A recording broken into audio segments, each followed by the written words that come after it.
नमस्कार, स्वागत है आपका एक बार फिर से P3 positive progressive path classes में।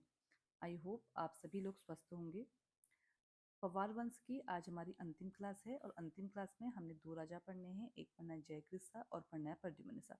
तो चलिए आज की क्लास स्टार्ट करते हैं। हमने इससे पहले ललित शाह तक पढ़ लिया था। ललित शाह के बाद जो राजा बनते हैं वो बनते हैं जयकृत शाह। तो लिखिएगा हेडिंग जयकृत शाह। जयकृत शाह ये राजा बनते हैं 1780 से 1786 में। 80 से 86 में। तो नोट कीजिएगा, हमारे पास जो जयकृत शाह है वो हमारे पास है ललित शाह के पुत्र हैं। तो लिखिएगा ललित शाह के पश्चात इनके पुत्र जयकृत शाह राजा बने। जयकृत शाह राजा बने। इनके समय क्या हुआ था, पवार राज्य में अनेक षड्यंत्र तथा विद्रोह हुए थे। राज्य में जो आपस में ही बहुत सारे गुट बने और वो क्या करते थे, आपस में ही लड़ते झगड़ते रहते थे। और जयकृत शाह क्या हुआ, उन सबकी प्रॉब्लम को सॉल्व करने में असफल रहे और धीरे धीरे वो क्या हो जाते हैं, अपने राज्य से चले जाते हैं, भाग जाते हैं और इसी सदमे में उनकी मृत्यु भी हो जाती है। ठीक है, तो जो इंपॉर्टेंट बातें हैं वो लिख लेते हैं।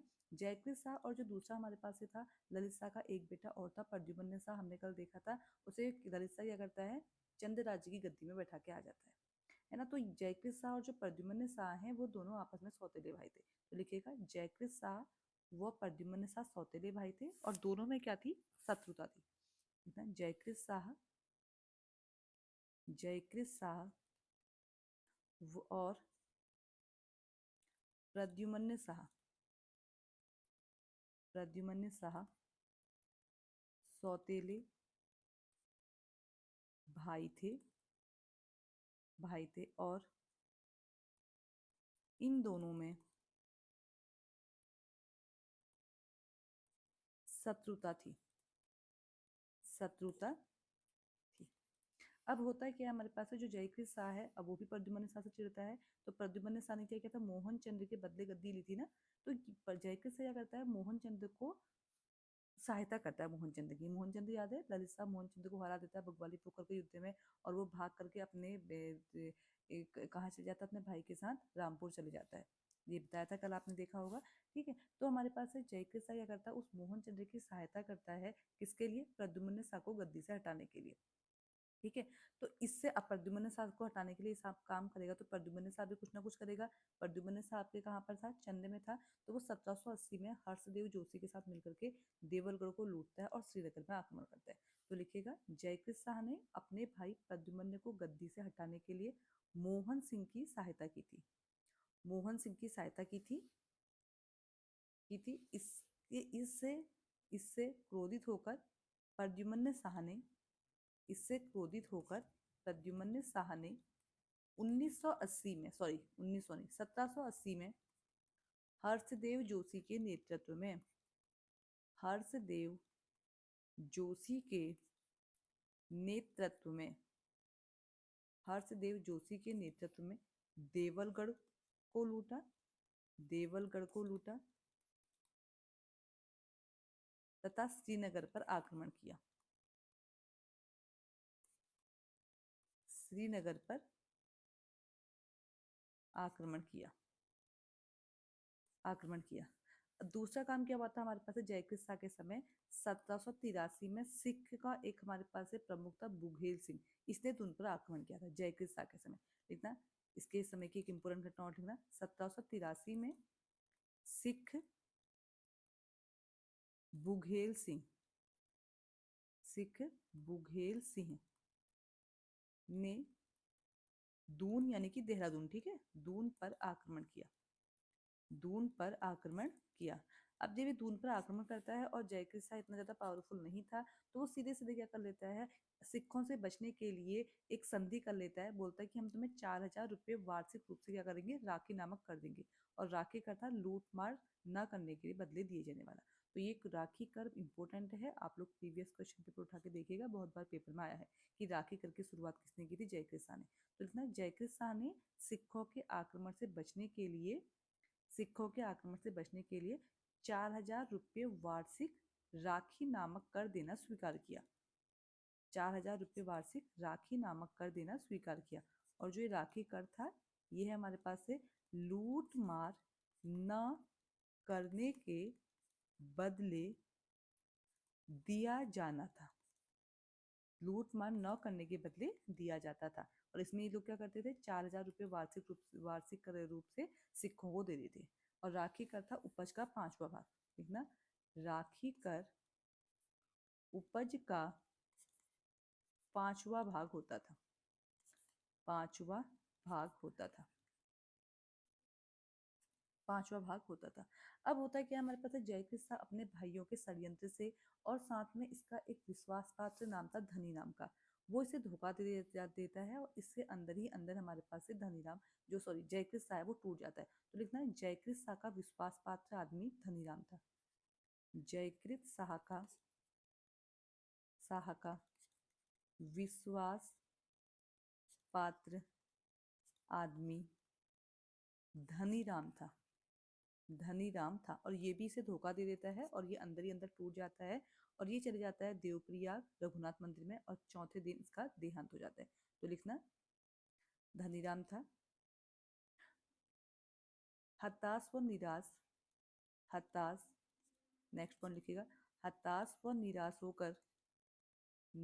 होकर जयकृत शाह 1784 में रघुनाथ मंदिर देवप्रयाग में है, ठीक है, जिसको नहीं पता है नोट कर लीजिएगा, देवप्रयाग रघुनाथ मंदिर देवप्रयाग चले जाते हैं वहां चौथे दिन इनका देहांत हो गया, कर लीजिएगा आगे पूरा। अब इसके सामने हमारे पास है, माना जाता है कि जयकृत शाह के साथ इसकी 4 पत्नियां भी सती हो गई थी, ठीक है। मौलाराम को साठी गांव जागीर में देने वाला जयकृत शाही था, और मौलाराम को संरक्षण किसने दिया था, सबसे पहले प्रदीप शाह ने दिया था, ठीक है, ध्यान रखिएगा, हमने कल की क्लास में देखा भी है। और मौलाराम को साठी गांव की जागीर देने वाला पवार शासक जयकृत शाह था। तो लिखिएगा मौलाराम को साठी गांव जागीर में देने वाला, साठी गांव जागीर में देने वाला शासक जयकृत शाह, जयकृत शाह। अब जयकृत शाह के अंदर हमारे पास से 2 दल थे, मैंने कहा था ना कि यहाँ पे क्या थे, छोटे मोटे जो दल थे, जो गुट थे, आपस में लड़ते झगड़ते रहते थे। तो जो 2 दल थे वो बहुत प्रमुख थे, एक था हमारे पास से खंडूरी दल और डोभाल दल ना। जयकृत शाह के दरबार में, जयकृत शाह के दरबार में 2 दल थे, एक था खंडूरी दल, इसका जो प्रमुख था वो था नित्यानंद खंडूरी, और दूसरा था डोभाल, इसका जो प्रमुख था वो था कृपाराम डोभाल। जो कृपाराम डोभाल था वो बहुत ही ज्यादा तानाशाही प्रवृत्ति का था, इसकी तानाशाही इतना ज्यादा थी कि अगर इससे कोई भी इसका विरोध करता था तो इसे मौत के घाट उतार देता था। और कृपाराम डोभाल ने क्या किया था, हर्षदेव जोशी के साथ मिलकर के नित्यानंद खंडूरी की आंखें भी निकलवा दी थी, चाहे तो आप नोट कर लीजिएगा, कृपाराम डोभाल ने हर्षदेव जोशी के साथ मिलकर नित्यानंद खंडूरी की आंखें निकलवा दी, ठीक है। तो ये सारे चीज हुए थे हमारे पास से इसके जयकृत शाह के टाइम पीरियड में। अब जयकृत शाह के समय हमारे पास से जयकृत शाह के समय एक बहुत बड़ा कांड होता है जिसे बोलते हैं जोशियाड़ा कांड, जोशियाड़ा कांड लिखिएगा, जयकृत शाह के समय जोशियाड़ा कांड हुआ 1785 में। अब ये जोशियाड़ा कांड क्या था, जोशियाड़ा कांड क्या था, जो हमारे पास है जयकृत शाह है, जयकृत शाह के समय सिरमौर के बीच अच्छे संबंध थे। तो सिरमौर का जो राजा था हमारे पास है जगत प्रकाश, वो और वहां से हर्षदेव जोशी, इनके बीच में एक युद्ध होता है, ठीक है। लास्ट में हर्षदेव जोशी को भागकर कुमाऊं जाना पड़ता है, इसी कांड को जोशियाड़ा कांड बोलते हैं। तो लिखिएगा जोशियाड़ा कांड, जयकृत शाह के काल में, जयकृत शाह के काल में सिरमौर के राजा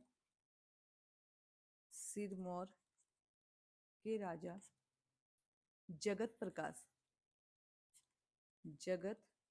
प्रकाश व हर्षदेव जोशी के बीच कपरोली का युद्ध हुआ, कपरोली का युद्ध हुआ, युद्ध हुआ। इसमें क्या है, हर्षदेव जोशी का साथ कौन देगा हमारे पास से, प्रद्युम्न साथ देता है। और जो हमारे पास है सिरमौर का राजा है जगत प्रकाश, इसका साथ देता है जयकृष्ण। ठीक है, और लास्ट में हर्षदेव जोशी हार जाता है और भाग करके कुमाऊं चले जाता है। इसी को जोशियाड़ा कांड भी बोला जाता है। नोट करके एक इंपॉर्टेंट पॉइंट लिखिएगा। अब आपने देखा है जो हर्षदेव जोशी है सारा काम तो यही करवा रहा है, यही गोरखाओं को लेके आता है, यही हमारे पास से क्या करता है यहाँ पर ये सारे कांड करता है, जोशियाड़ा कांड वगैरह करता है। जो हमारे पास से हर्षदेव जोशी है इसके बहुत सारे नाम हैं। इसे एक तो कुमाऊं का विभीषण कहते हैं, लिखिएगा हर्षदेव जोशी के नाम, हर्षदेव जोशी, इसे कुमाऊं का विभीषण, कुमाऊं का विभीषण।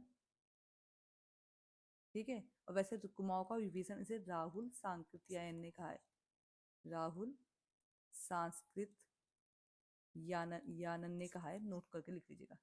इसे हमारे पास से उत्तराखंड का मैकियावेली, उत्तराखंड का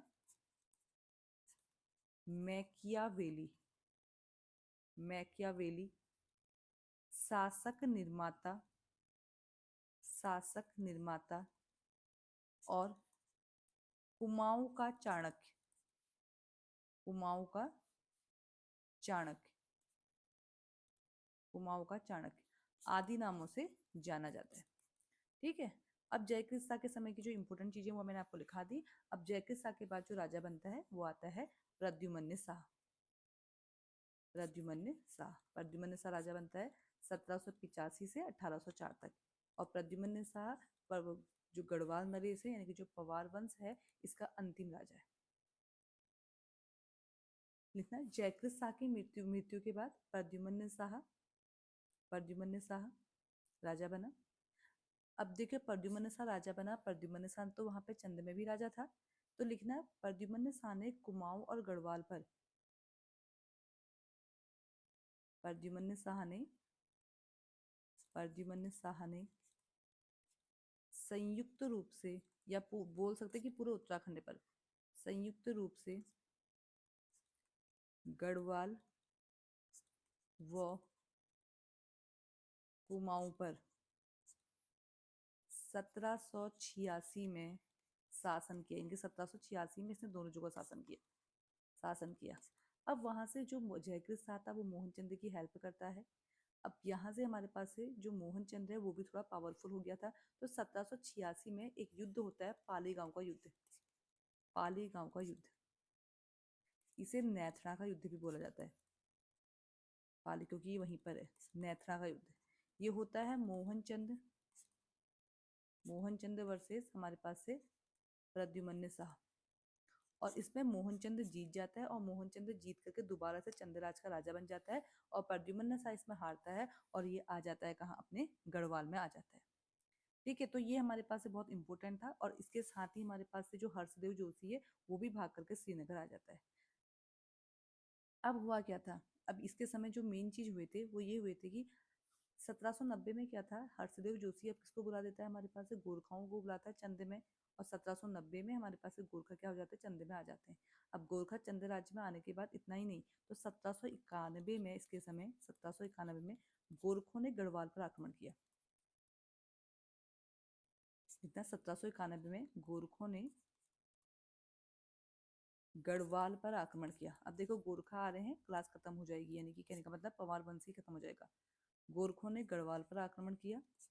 अब जब गढ़वाल पर आक्रमण करते हैं तो उस समय हमारे पास क्या होता है, गढ़वाल वालों को सूचना मिलती है कि नेपाल पर चीन का हमला होने लग गया है। अब जो हमारे पास गोरखा हैं वो कहाँ के हैं, नेपाल के थे। और नेपाल में कौन आने लग गए हैं, चीन आने लग गए। तो इनकी नेपाल में चीन वालों ने अपनी चढ़ाई हमारे पास से स्टार्ट कर दी है, तो गोरखा डर जाते हैं, उनको अपना नेपाल बचाना है। और दूसरा इस समय हमारे पास क्या हुआ था, थोड़ा सा मौसम भी खराब हो गया था। ठीक है, तो गोरखों को वापिस जाना पड़ा और यहाँ पर इन्होंने एक संधि करी प्रद्युम्न शाह के साथ, जिसे बोला जाता है लंगूरगढ़ की संधि। तो लिखिएगा इसमें लंगूरगढ़ की संधि, लंगूरगढ़ ये पड़ता है पौड़ी में। लंगूरगढ़ की संधि ये हुई 1791 में, लंगूरगढ़ की संधि लिख लीजिएगा 1791 में। गोरखा और प्रद्युम्न शाह के बीच। इसमें यह था कि जो गोरखा है वो क्या करेंगे, हमारे पास से प्रद्युम्न शाह ने राज्य की समस्याओं को मतलब कि देखते हुए ये देखा कि वो गोरखाओं को प्रतिवर्ष 25,000 रुपये देंगे। तो लिख लेना इसमें लंगूरगढ़, यानी कि लंगूरगढ़ पौड़ी में पड़ता है। इसकी संधि 1791 में हुई है। ये हुई है गोरखा और प्रद्युम्न शाह के बीच। इसमें लिखना प्रद्युम्न शाह 25,000 रुपये 25,000 रुपये प्रति माह धनराशि देगा। धनराशि किसको देगा? गोरखाओं को। ठीक है। अब होता क्या हमारे पास से 1803 में गढ़वाल में भयंकर भूकंप आता है। इतना 1803 में गढ़वाल में भयंकर भूकंप आता है। भयंकर भूकंप आता है, लगभग 9.3 का उसका वो माना जाता है। ठीक है। तो इस स्थिति में हमारे पास है 80% जनता बिल्कुल खत्म होने को थी गढ़वाल की। तो अब वहां जाकर के वहां जो हमारे पास गोरखा थे उन्होंने अपना नेपाल भी बचा लिया था और वो इसका फायदा उठाते हैं। और गोरखा के जो प्रसिद्ध सेनापति हैं हस्तीदल चौतरिया और अमर सिंह थापा, वो हमारे पास से कहाने लग जाते हैं, फिर से गढ़वाल में आने लग जाते हैं। तो लिखना 1803 में गढ़वाल में भूकंप आ जाता है। इसका फायदा उठाकर गोरखा सेनापति हस्तीदल चौतरिया व अमर सिंह थापा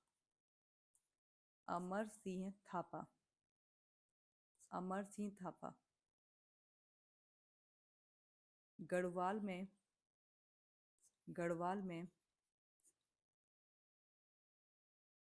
आक्रमण करते हैं।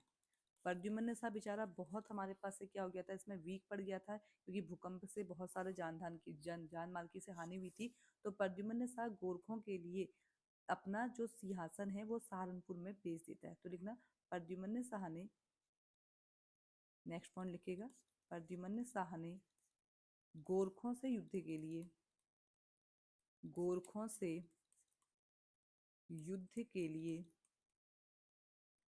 के लिए अपना बहुमूल्य सिंहासन सहारनपुर में 1803 में बेच दिया।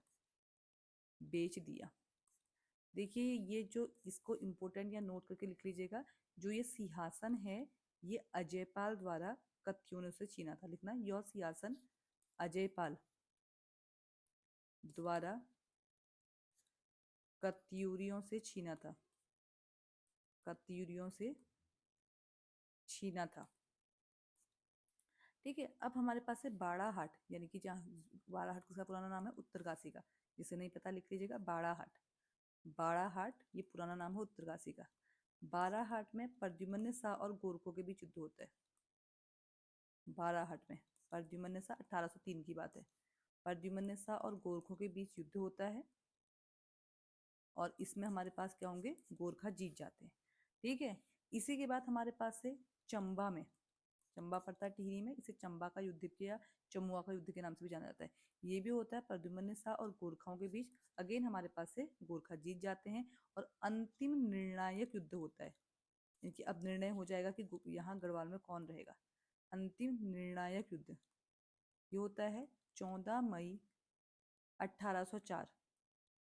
इसमें प्रद्युम्न शाह वीरगति को प्राप्त होते हैं और गोरखा कुंवर रंजीत की गोली, ठीक है, प्रद्युम्न शाह वीरगति को प्राप्त होते। लिखना अंतिम निर्णायक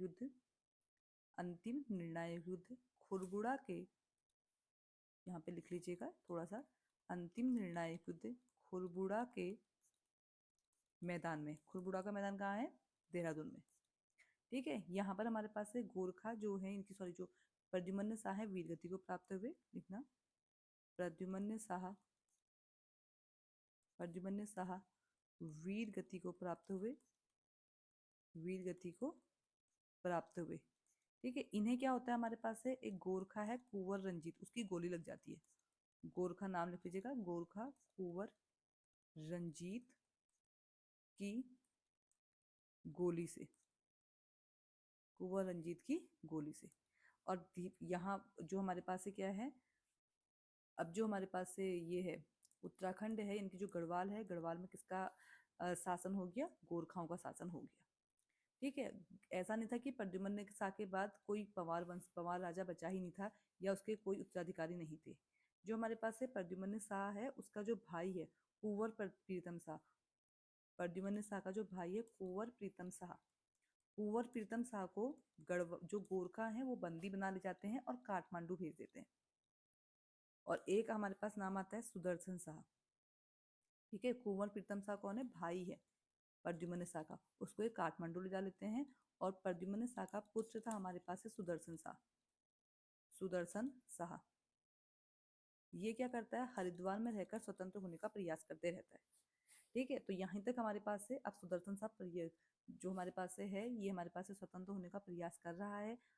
तो इसके बाद हम देखेंगे कि जब तक ये प्रयास करता है, खुद कुछ कर नहीं पाता है, अंग्रेजों को बुलाता है, अंग्रेजों से हेल्प लेता है। और इस बीच में 1815 तक, यानी कि 1804 से 1815 तक पूरे उत्तराखंड में, क्योंकि गोरखाओं का जो राज था कुमाऊं में तो पहले ही आ गया था और अब गढ़वाल में भी आ गया है, यहाँ पर क्या रहा हमारे पास से, गोरखा का शासन रहा, गोरखा का शासन रहा।